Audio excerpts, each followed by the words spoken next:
तो हमारा next topic है structure of bacteriophage. Basically bacteriophage है क्या? बैक्टीरियोफेज ऐसे वायरसेस हैं जो कि बैक्टीरिया को खाते हैं। ठीक है, बैक्टीरिया के ऊपर जो अटैक करते हैं उन्हें आप बैक्टीरियोफेज कहते हैं। Bacteriophage are diverse group of viruses. Virus का ही एक बहुत बड़ा ग्रुप है बैक्टीरियोफेज। ठीक है, दे अटैक ऑन बैक्टीरिया, ये बैक्टीरिया के ऊपर अटैक करते हैं। And they are most complex viruses, और ये बहुत ज़्यादा कम्प्लेक्स होते हैं वायरसेस। जैसे मिसाल के तौर पर ई कोलाई बैक्टीरिया के ऊपर जो फेज अटैक करता है उसका नाम है टी फेज। ठीक है, और टी फेज की भी आगे बहुत सारी वैरायटीज़ हैं। बेस्ट नोन फेजिस, ऐसे फेजिस कहते हैं मतलब बैक्टीरिया को खाने वाले वायरसेस। तो फेजिस ऑफ ई कोलाई एक बैक्टीरिया है, इसको खाने वाला जो वायरस है उसका नाम है T phases.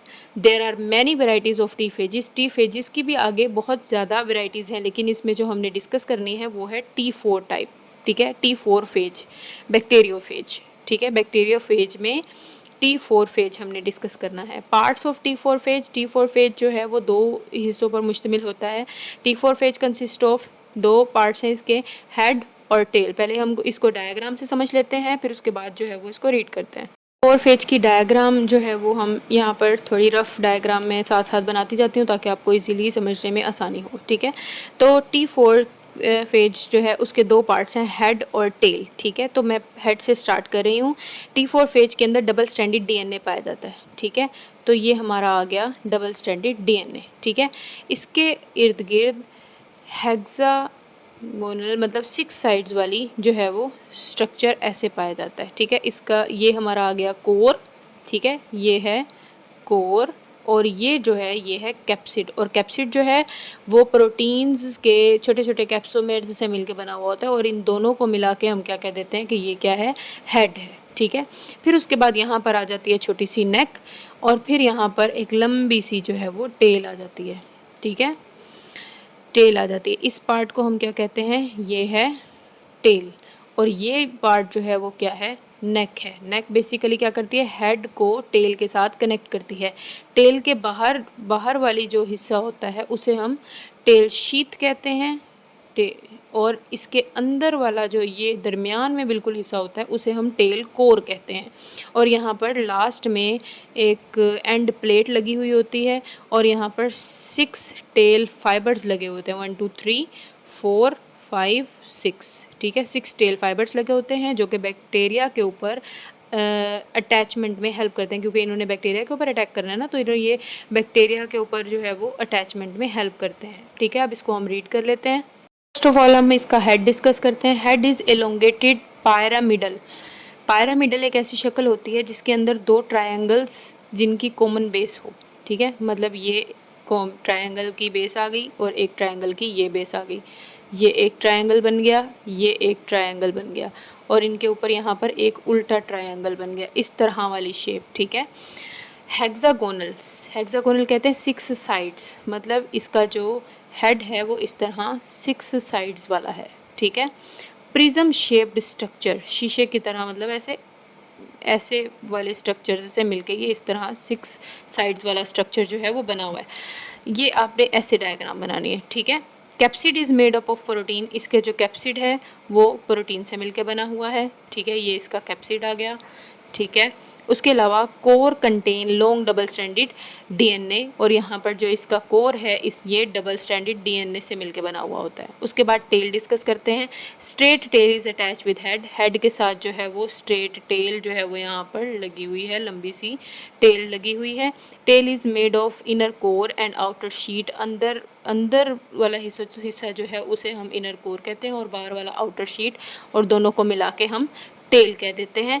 Both are made of different proteins, ये जो शीट इनर कोर और आउटर शीट है ये अलग अलग किस्म की प्रोटीन से मिलकर बनी होती हैं। Neck attaches sheath with the head, neck जो है वो क्या करती है, हेड को इन शीथ के साथ मतलब टेल के साथ अटैच करती है। End plate is present on other side of sheet, और इस शीट की एक साइड पे नेक है तो दूसरी साइड पे क्या मौजूद होती है, एंड प्लेट मौजूद होती है। 6 tail fibers are attached with end plate, और इस एंड प्लेट के साथ 6 टेल फाइबर्स जो हैं वो अटैच होते हैं, they help phase two attach with bacterial wall. इन्होंने बैक्टीरिया के ऊपर एक्ट करना है, तो इस वजह से ये जो टेल फाइबर हैं ये इनको बैक्टीरिया की बॉडी के ऊपर अटैच होने में हेल्प करते हैं।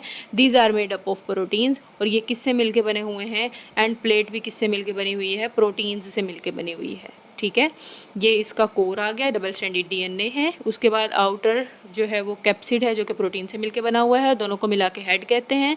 ये दरमियान में नेक आ जाती है जो कि हेड और टेल को ज्वाइंट करती है। टेल के अंदर जो है वो टेल कोर है अंदर वाला हिस्सा, और बाहर वाले हिस्से को शीथ कहते हैं, और ये कलेक्टिवली टेल कहलाता है। एंड में इसके एंड प्लेट मौजूद है, और यहाँ पर 6 टेल फाइबर्स हैं जो कि अटैचमेंट में हेल्प करते हैं। उसके अलावा बैक्टीरियोफेज को कुछ यूजेस भी हैं। बैक्टीरियोफेज एज अ कैरियर भी इस्तेमाल किया जाता है, मतलब हम बैक्टीरिया के ये जो वायरस है इसके डीएनए को उठाते हैं। ठीक है, वायरस के डीएनए को उठाते हैं और उसमें कोई भी जीन अपनी मर्ज़ी से तब्दील कर देते हैं, मतलब इस जीन की जगह पर कोई और जीन लाकर लगा देते हैं। अब ये जो कैप्सिड, ये जो हमारे पास वायरस बना है, ये जब जिस बैक्टीरिया के ऊपर जाकर एक्ट करेगा, ये जिस बैक्टीरिया के ऊपर जाकर एक्ट करेगा उस बैक्टीरिया के डीएनए को जाके पकड़ेगा। जब ये इसके डीएनए को जाके पकड़ेगा, इस तरह इसका ये वाला जीन इस बैक्टीरिया के डीएनए के अंदर लग जाएगा, और बैक्टीरिया के डीएनए के अंदर लग जाएगा तो डीएनए से एक प्रोसेस होता है, डीएनए से आरएनए बनता है और आरएनए से प्रोटीन्स बन जाती हैं।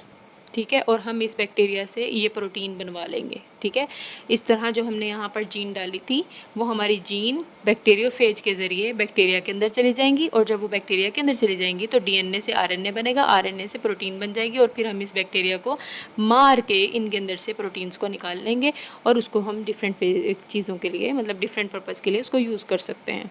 तो use of bacteriophage, it is use as carrier in genetic engineering. Genetic engineering में ये कैरियर के तौर पर इस्तेमाल होता है, मतलब हमारी जीन को बैक्टीरिया के अंदर ले जाने के लिए काम आता है। द जीन ऑफ इंटरेस्ट, जो भी जीन हमने इधर लगाना है, इंसर्टेड इन इट्स डीएनए, इस बैक्टीरियोफेज की डीएनए के अंदर हम लगा देते हैं। It carry gene into target bacterial cell, और इस तरह ये बैक्टीरियोफेज को हम उस बैक्टीरिया के ऊपर डाल देते हैं जिसके ऊपर इसको हमने अटैक करवाना होता है। When virus is incorporate it's DNA into bacterial chromosome, और जब वायरस अपना वाला डीएनए इस बैक्टीरिया वाले डीएनए के साथ मिक्स करता है तो इस तरह ये जीन भी इसके डीएनए से इसके डीएनए में चली जाती है। Gene of interest also become part of the bacterial DNA, bacterial DNA का वो जीन भी हिस्सा बन जाती है। सच ट्रांसजेनिक बैक्टीरिया, अब जो बैक्टीरिया बन गया है उसका डीएनए चेंज हो गया है, वो ट्रांसजेनिक बैक्टीरिया कहलाएगा। Can be grown to get copies of gene, इस तरह जब जैसे जैसे ये कॉपी करेगा, जैसे जैसे ये बैक्टीरिया आगे डिवाइड होगा, इस तरह हमारी जीन भी और बैक्टीरियाज में जाती जाएगी, और सारे बैक्टीरियाज डीएनए से आरएनए और फिर आरएनए से हमें प्रोटीन बना के देंगे, और फिर इस तरह टू गेट रिक्वायर्ड प्रोटीन हम उस बैक्टीरिया से अपनी मर्ज़ी की प्रोटीन जो है वो तैयार करवा सकते हैं। अगर आपको कोई बात ना समझ में आई हो आप मुझसे कमेंट में पूछ सकते हैं। अल्लाह हाफ़िज़।